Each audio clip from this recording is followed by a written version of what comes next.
আজকের আলাপটা আমি একটা সিম্পল প্রশ্ন দিয়ে শুরু করতে চাই। ধরেন ২০২৪ সালের ৫ই আগস্টের পরে বিএনপির যে রমরমা অবস্থাটা ছিল, যে আমরা ধইরেই নিছিলাম যে বিএনপি 2/3 মেজরিটি নিয়ে সংসদে যাবে, তো দিনে দিনে বিএনপির এই 2/3 মেজরিটি কেন কমতে শুরু করলো, এবং ফাইনালি আমরা এখন সন্দেহপ্রবণও আছি কেউ কেউ যে বিএনপিকে আসলেও উইদাউট জোট বা বিএনপি আসলেও নানাজনকে সঙ্গে না নিলে সে আসলে কি নির্বাচনে জিততা সংসদে সংখ্যাগরিষ্ঠতা মেক করতে পারবে কিনা। ফলে বিএনপির এই যে ডাউনফল, এই ডাউনফলের কারণটা আসলে কি, আমি যদি এর ক্লিয়ার এবং সিম্পল উত্তর দিতে চাই তাইলে আমি বলবো যে বিএনপি বাংলাদেশের মানুষের কাছে বিএনপির ব্যাপারে যে কোশ্চেন ছিল সেটা হচ্ছে যে বিএনপি কি বাংলাদেশের টোটাল সেটেলমেন্ট বা টোটাল দেশটার একটা আমূল পরিবর্তন চায় কিনা। বাংলাদেশের মানুষ আগে অনেকবার অনেক রকম অনেক কিছু দেখছে, বড় দলগুলোকে দেখছে, তারা বিএনপিকে দেখছে, আওয়ামী লীগকে দেখছে। ফলে বিএনপি আর আওয়ামী লীগ এই যে একটা দ্বিদলীয় ব্যবস্থা ছিল, এবং এই দ্বিদলীয় ব্যবস্থার কারণেই যে আজকে বাংলাদেশের রন্ধ্রে রন্ধ্রে দুর্নীতি, রন্ধ্রে রন্ধ্রে চাঁদাবাজি, এই টোটাল জিনিসটা কিন্তু মানুষের কাছে আছে, মানুষ জানে, মানুষ বিএনপিকে একটাভাবে পারসিভ করে। ফলে সেই জায়গা থেকে মানুষ বুঝতে চেষ্টা করছে যে বিএনপি যদি আবার ক্ষমতায় আসে তাইলে কি তারা একই রকম আরেকটা আওয়ামী লীগ বা একই রকম আগের কোনো ব্যবস্থা হবে কিনা। বিএনপি সেই জায়গায় অনেক জায়গায় সাকসেস করছে, কিন্তু একই সঙ্গে অনেক জায়গায় সাকসেস করে নাই।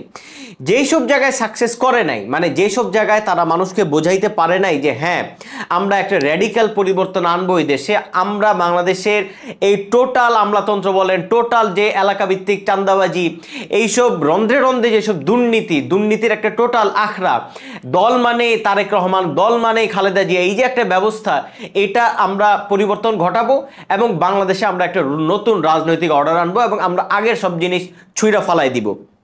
বিএনপি সিম্পলি এই জিনিসটা ক্লিয়ার করতে পারে নাই, এবং এই ক্লিয়ার করতে পারে নাই বইলাই আমি মনে করি যে বিএনপির আজকের এই দুর্দশা। বিএনপি যেখানে ফোকাস করছে সেটা হচ্ছে যে জামাতে ইসলাম একটা ইসলামো ফ্যাসিস্ট দল, জামাতে ইসলাম ৭১-এর বিরোধী শক্তি, জামাতে ইসলাম সব উল্টাপাল্টা রাজনীতি করে।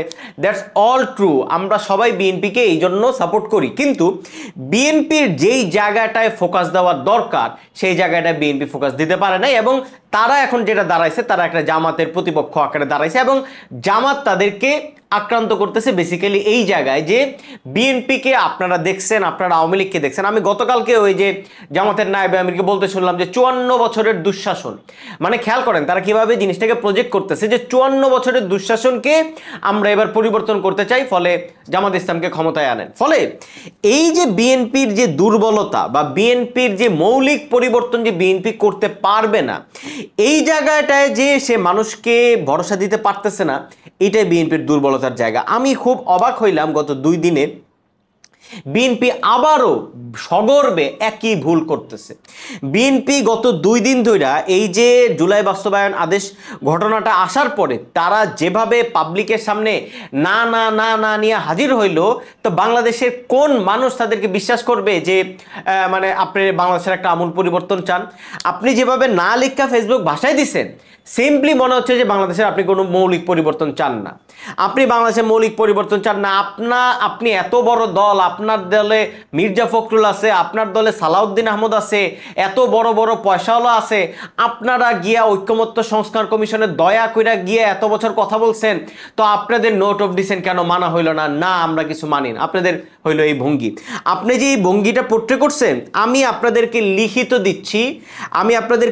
দিচ্ছি যে আগামী ১ মাস আপনারা ফেস করবেন যে আবারও আপনাদের সেই সব বিষয় আসবে যে তারেক রহমান কেন দলীয় প্রধান, তারেক রহমান কেন প্রধানমন্ত্রী। আবারও প্রসঙ্গ আসবে যে জামাতে ইসলাম তো একই লোককে প্রধানমন্ত্রী বানাতে চায় না, কেন তারেক রহমানকে কেন দলের প্রধানমন্ত্রী হইতে হবে ২ বারের পরে ৩ নাম্বার বার বা আরেকবার। ফলে এই যে প্রশ্নগুলা মানে অলরেডি শুরু হয়েছে যে নিয়োগ ফিয়োগ ইত্যাদি নিয়ে আপনি দলের মধ্যে যেভাবে মানে একটা প্রশাসনিক নিয়োগের ক্ষেত্রে আপনি বিএনপির বা দলের যে প্রভাবটা রাখতে চান, এখানে আপনি একটা নোট অফ ডিসেন্ট বসে আছেন। এই যতগুলা নোট অফ ডিসেন্ট আপনি দিছেন সবগুলা ম্যাক্সিমাম হচ্ছে আপনি বেসিক্যালি একটা দলীয়তন্ত্রের জায়গা থেকে দিছেন। ফলে আপনার কি উচিত ছিল বিষয়টা চুপ করে যাওয়া। আপনি কেন নির্বাচনের জাস্ট আগে আপনি কি কোন ভূতে পইরা আপনি আসলে এইসব বিষয়ে আবার পাবলিকের সামনে এইভাবে ডিসক্লোজ করবেন? আমি তো মনে করি না যে বিএনপি যদি কোনো বুদ্ধিমানের দল হয় তাহলে তাদের আসলে এই মুহূর্তে এটা করা উচিত ছিল। আমি খুবই কনফিডেন্টলি একটা কথা বলতে চাই যে আপনি ভোট পাবেন, কাদের ভোট পাবেন? যারা বাংলাদেশে জামাত ইসলামকে দেখতে চায় না, যারা বাংলাদেশে ইসলাম প্রশ্ন বা ইসলামী শরিয়া ফরিয়া এই জায়গাগুলোকে যারা অনেক সিরিয়াসলি নেয়, আপনি তাদের ভোট পাবেন।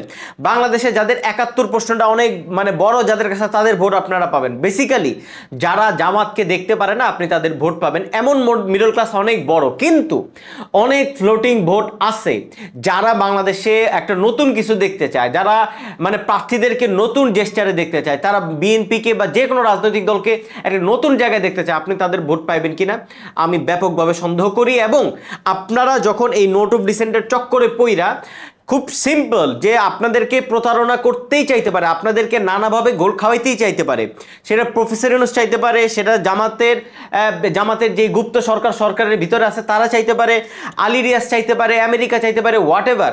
কিন্তু আপনারা কেন প্রতারিত বোধ করবেন? যদি আপনারা প্রতারিত বোধ করেন বা আপনারা যদি সেই প্রতারণা বোধ করতে গিয়া এমনভাবে সেটার পাল্টা রিয়াকশন করেন যে আপনাদের বিরুদ্ধে এখন ক্যাম্পেইন শুরু হবে যে বাংলাদেশে তো তারা পরিবর্তন চায় না, তখন আপনি সেটা কিভাবে ট্যাকেল করবেন? আমি খুব কনফিডেন্টলি একটা কথা বলতে চাই, সেটা হচ্ছে যে আপনারা মানে যেই জায়গাটার বিরোধিতা করতেছেন, যে নোট অফ ডিসেন্ট ফিসেন্ট ইত্যাদিকে কেন্দ্র কইরা, সেই নোট অফ ডিসেন্টে আলী রিয়াজ কমিশন আপনাদেরকে খুব সিম্পল একটা ওয়ে আউট দিছিল। আপনারা সেই ওয়ে আউটের জায়গাটা নোটিশ করেন নাই, এবং এই ভুলটা সালাউদ্দিন আহমেদ সাহেব করছেন। তিনি সবার আগে পাবলিকলি এই মানে এই জুলাই সনদ বাস্তবায়ন আদেশের বিরোধিতা করছেন, এবং এই সালাউদ্দিন আহমেদের নেতৃত্বে এই টোটাল বিএনপি নাময় হয়ে গেছে। এটা বিএনপির একটা বড় ভুল ছিল। আমি এই ভিডিওতে মানে বেশি লম্বা করব না, আমি জাস্ট এই জায়গাটাই সিম্পলি একটু ব্যাখ্যা করব যে কেন আলী রিয়াজ কমিশন বা ঐক্যমত্য সংস্কার কমিশন আপনাদেরকে একটা ওয়ে আউট দিছিল, কিন্তু আপনারা ওয়ে আউটটা না দেখা নোট অফ ডিসেন্ট নিয়ে ব্যাপকভাবে প্রতারণা বোধ করছেন। কেন আপনাদের মতো এত বড় এক বিএনপিকে নিয়ে আসলে মানে আমরা মাথায় তুলে নাচতেছে না, দেশের মানুষ মাথায় তুলে নাচতেছে না, আপনারা এই ভঙ্গিতে কথা বলতে শুরু করছেন। আমি মানে সিম্পলি একটা জিনিস একটু বইলে আলাপে ঢুকতে চাই, সেটা হচ্ছে যে আপনারা অনেক বড় দল হইতে পারেন, কিন্তু আপনাদের অবজেক্টিভটা অনেক বড়। অন্যান্য দল কি চায়? এনসিপি কি চায়? 10টা সিট চায়। হাসনাত আব্দুল্লাহ আর মাহফুজ আলম জিততে গেলে তাদের হয়ে যাবে, তারা আর কিছু চায় না। কিন্তু আপনি তো দেশের সংখ্যাগরিষ্ঠতা নিয়ে সংসদে বসতে চান, ফলে আপনার অবজেক্টিভ তো অনেক বড়। ফলে আপনি যখন আপনার অবজেক্টিভের জায়গায় চিন্তা করবেন, তখন আপনি ভাবতে পারেন না যে কেন আপনি ঐক্যমত্য সংস্কার কমিশনে যাবেন, কেন আপনি এত ডিসেন্ট ওয়েতে কথা বলবেন, কেন আপনি হাসি হাসি মুখ রাখবেন। আপনি এই যে সালাউদ্দিন আহমেদরা হাসি হাসি মুখ করে কথা বলে, আপনি তাদেরকে বলেন যে কালকে থেকে তারা মুখ বাজার করে কথা বলা শুরু করুক, দেখুক না সালাউদ্দিন আহমেদের এই বিএনপি আগামী নির্বাচনে কি করে। আপনি যখন সরকার গঠন করতে চাইবেন, বাংলাদেশের একটা মৌলিক পরিবর্তন ঘটছে, আপনি মানুষের সামনে ওই ডিসেন্ট চেহারা বাদে, ভদ্র চেহারা বাদে আপনি মানুষের সামনে রাগত চেহারা নিয়ে হাজির হবেন, আপনি ভোট হারাবেন। এটা তারেক রহমানের দেখেও আপনাদের বোঝা উচিত যে তারেক রহমান সাহেব কিভাবে মানে মিডিয়ার সামনে এসে কথা বলেন, তখন তিনি কিভাবে কথা বলেন। সালাউদ্দিন আহমেদও তাই। বিএনপির বড় নেতারা সবাই অনেক ভদ্র ভাষায় কথা বলেন। আমি যেটা বলতেছি যে আপনারা তাই বলে এই ভাবটা করেন না যে কেন আমি এত বড় দল, আমি এতদিন ধরে আলাপ আলোচনা করছি ঐক্যমত্য সংস্কার কমিশনে, তবু কেন আমাদেরকে আজকে এই পরিস্থিতি দেওয়া হইলো। আপনি বড় দল বইলাই আপনি সবার সঙ্গে আলাপ আলোচনা করতে বাধ্য। আপনি আপনার চরিত্রের মধ্যে একটা ডিসেন্সি, একটা খুবই ভদ্র একটা জিনিস আপনি রাখতে বাধ্য। এটা আপনি না রেখে দেখেন, আপনি আগামী নির্বাচনে কট খেয়ে যাবেন। যাই হোক, যে আলাপে আমি মানে ঢুকতে চাইছিলাম, দেখেন ঐক্যমত্য সংস্কার কমিশনের আলী রিয়াজ যেই মানে জুলাই বাস্তবায়ন আদেশটা দিছেন, সেখানে তিনি খুব সিম্পলি একটা জিনিস বলছেন, সেটা হচ্ছে যে এই নোট অফ ডিসেন্টগুলা উল্লেখ থাকবে না। ওকে, তো এই নোট অফ ডিসেন্ট যেসব জায়গায় দিছে বিএনপি, সেগুলা বাদ দিয়া, মানে নোট অফ ডিসেন্ট ফিসেন্টের হিসাব বাদ দিয়া এই টোটাল সংস্কারগুলো যেগুলো সংবিধানের সঙ্গে যুক্ত, এই 48টা বিষয় সংসদে নিয়ে যাওয়া হবে। সংসদে একটা সংস্কার পরিষদ নামক একটা জিনিসের মধ্যে বৈশা এই 48টা বিষয় নিয়ে আলাপ আলোচনা হবে।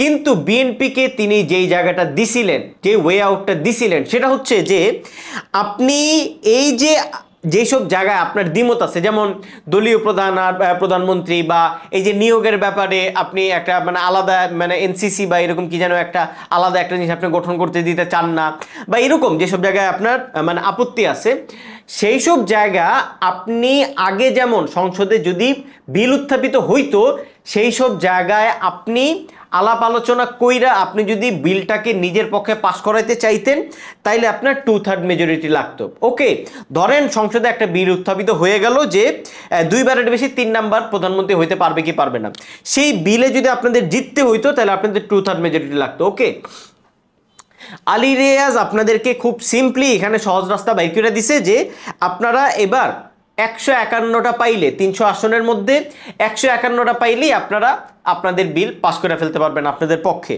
ফলে বিএনপি এই ওয়ে আউটটা মানে বিএনপিকে এই ওয়ে আউটটা আলী রিয়াজ কমিশন দিছে। বিএনপি এই জায়গায় এই ওয়ে আউটটা না দেখা তারা মানে ব্যাপক প্রতারণা বোধ করলো যে কেন আমাদের নোট অফ ডিসেন্ট আমরা এতকাল দেখছি সেগুলা কেন উল্লেখ করা হইলো না, কেন সেগুলা বিলের মধ্যে রাখা হইলো ইত্যাদি ইত্যাদি। আমার যেটা সিম্পল কোশ্চেন যে আপনাদেরকে তো একটা ওয়ে আউট দিছে যে আপনারা তো সেখানে যায় আপনাদের এইসব নোট অফ ডিসেন্ট তো আপনাদের উপর চাপাই দিচ্ছে না, আপনারা সেখানে যে 151টা সংখ্যাগরিষ্ঠ আপনারা তো জিতবেন ভোটে, ধৈর্য নিচ্ছে আপনারা জিতবেন। আমি ব্যক্তিগতভাবে মনে করি আপনারা জিতবেন। 160 যদি আপনারা পান তো 151 দিয়ে আপনারা বিল পাস করবেন। তো বিএনপি কেন প্রতারণা বোধ করতেছে এখানে?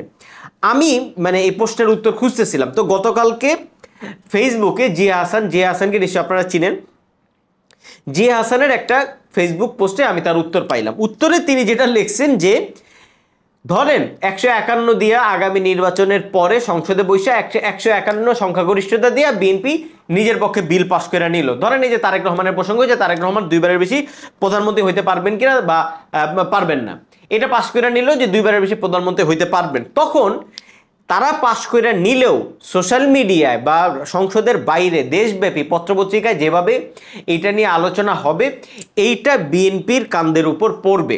ফলে বিএনপির আগামী নির্বাচনের পরে বিএনপিকে এই জায়গায় একটা ব্যাপকভাবে চাপ দেওয়া হবে যে কেন তোমার সংখ্যাগরিষ্ঠতা আছে ফলে তুমি জাস্ট নিজের মতো সবকিছু কইরা নিচ্ছ। ফলে বিএনপি প্রফেসর ইউনূস যেহেতু এই দায়টা বিএনপিকে চাপাই দিছে, ফলে বিএনপি প্রতারণা বোধ করছে। আমার কোশ্চেনটা দুইটা এখানে। প্রথম কোশ্চেন হচ্ছে যে ধরেন আপনার যেসব মানে নোট অফ ডিসেন্ট আছে সেই সব নোট অফ ডিসেন্ট কথার কথা আপনি এগুলোর দায়িত্ব কেন নেবেন না? ধরেন এই যে মানে সংস্কার প্রস্তাবগুলা যে নিয়োগের ক্ষেত্রে একটা আলাদা প্রশাসনিক মানে নিয়োগ কমিটি গঠন করা হবে, এই যে একটা মৌলিক প্রস্তাব, এটা তো বাংলাদেশের টোটাল রাজনৈতিক কাঠামো টোটাল সিস্টেম চেঞ্জ করার জন্য একটা মৌলিক সংস্কারের দাবি। এই সংস্কারের দাবি কেন প্রফেসর ইউনূস বা আলী রিয়াজ আপনাদের বরত্বের কারণে ফালাই দিবে? এই দাগটা কেন প্রফেসর ইউনূস তার নিজের কাঁধে নিবে, মানে নিজের গায়ে কেন নিবে? আপনারা জাস্ট আমাকে এই প্রশ্নের উত্তরটা দেন। কোনো কারণ তো নাই। আপনারা বাংলাদেশে একটা মৌলিক প্রস্তাব আসছে, এটা তো শেখ হাসিনার পতনের পরে এই মৌলিক প্রস্তাবগুলো আসার কথাই ছিল, সেগুলো যখন আসছে তো সেগুলো আপনাদের বিরুদ্ধে যাচ্ছে। তো আপনারা যদি সেগুলোকে ঠেকাইতে চান আপনারা সংখ্যাগরিষ্ঠতা দিয়ে সংসদে বসে সেটা ঠেকান। যদি সেখানে সমালোচনা হয় তো এই সমালোচনার দায়িত্ব আপনাকে দিতে হবে। কেন প্রফেসর ইউনূসের ঠেকা লাগছে তার নিজের গায়ে দাগ নিয়ে আপনাদেরকে এই জায়গায় এই মানে দেশীয় এত বড় একটা সংস্কারের বিরুদ্ধে আপনাদেরকে কাজ করে দিবে? কোনো কারণ তো নাই, আপনারা দাবি করতেছেন। দ্বিতীয়ত ধরেন এই যে মানে আপনারা বলতেছেন নোট অফ ডিসেন্ট ফিসেন্ট ইত্যাদি, তো জুলাই সনদ বাস্তবায়নের কথার কথা যেই নোট অফ ডিসেন্টগুলো ছিল, জুলাই সনদ যেখানে আপনারা সই করছেন, সেই সইয়ের ক্ষেত্রে ধরেন আপনারা সেখানে উল্লেখ ছিল যে এখানে নোট অফ ডিসেন্ট আছে, রাইট? কিন্তু কোথাও কি বলা আছে যে বিএনপির বা অন্যান্য দলের এই নোট অফ ডিসেন্টগুলো থাকাতে এগুলা আমরা জুলাই সনদ থেকে বাদ দিচ্ছি? এই জিনিসটা কি কোথাও লেখা আছে? ওই জুলাই সনদ আপনারা যেখানে স্বাক্ষর করছেন কোথাও তো আমি লেখা দেবো, আমি তো মনে করি না কোথাও যেটা লেখা আছে। জাস্ট একটা নোটের মতো সেখানে উল্লেখ আছে যে জুলাই সনদে এখানে এই জায়গায় বিএনপির আপত্তি আছে বা এখানে একটা আলাদা প্যারা আছে। তো আমার কথা হচ্ছে সেই প্যারা সহই যদি আগামী নির্বাচনে বিল আকারে এই জিনিসটা যায় যে বিএনপি এখানে নোট অফ ডিসেন্ট দিছিল, সেই আকারেই যদি যায় তাইলে কি আপনি বলতে পারেন যে এটা বিল আকারে উত্থাপন হবে না?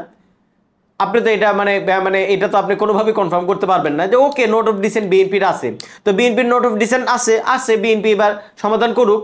নোট অফ ডিসেন্ট থাকা মানে তো এটা না যে সেটা আপনি একদম জুলাই সনদ থেকে বাদ দিয়ে দিবেন, সংস্কার প্রস্তাব থেকে বাদ দিয়ে দিবেন, কোথাও তো এই জিনিসটা লেখা নাই। ফলে আমি মনে করি যে নোট অফ ডিসেন্টের উল্লেখ থাকুক বা না থাকুক এই পুরো জিনিসটা আসলে সরকারের এই মানে প্রক্রিয়ার মধ্যে দিয়ে সংসদে যাইতই। এখন আপনারা জাস্ট চাইতেছেন নোট অফ ডিসেন্ট উল্লেখ উল্লেখিত থাকলে ভালো। তো হ্যাঁ, আলী রিয়াজ যদি এই আদেশ সংশোধন কইরা নোট অফ ডিসেন্ট আছে বিএনপির দিয়া সংসদে বিল আকারে পাঠায় দেয়, আপনারা সেবার নোট অফ ডিসেন্ট সহ সেটা সমাধান কইরেন। নোট অফ ডিসেন্ট উল্লেখ থাকলেই যে আপনারা পরবর্তীতে সংসদে বৈশা সেই মানে যেই সংস্কার প্রস্তাব যদি বাতিল করেন, তার মানে এটা না যে আপনাদের তখন সমালোচনা হবে না।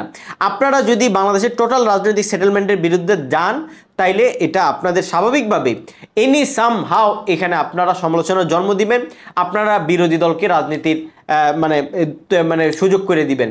সংসদে যায়া তখন তো আপনি অনেকভাবে এই সমালোচনা কভার করতে পারবেন, কিন্তু নির্বাচনের আগে আপনি সমালোচনা পড়লে তো আপনি কভার করতে পারবেন না। আপনি কেন এমন একটা ভঙ্গি নিচ্ছেন যে আপনাদের এই যে জুলাই সনদের বিরুদ্ধে আপনারা সংস্কারের কি হয় সংস্কার দিয়া, এই ভঙ্গিটা তো আপনি নেবেন না। মানে এটা সিম্পল মানে মেজারমেন্ট। মানে যাই হোক, এখন বিএনপির সামনে আমি যেটা মনে করি যে এই জুলাই সনদের বিরুদ্ধে যে বিএনপি না, এটা বিএনপির প্রমাণ করা উচিত। আর অন্যদিকে গণভোট যেন বিএনপির মানে জামাতে ইসলাম নির্বাচনের আগে না করতে পারে, এইটা এনি সামহাও প্রফেসর ইউনূসকে চাপ দেওয়া বা যে কোনো মূল্যে তাদের আদায় করে নেওয়া উচিত।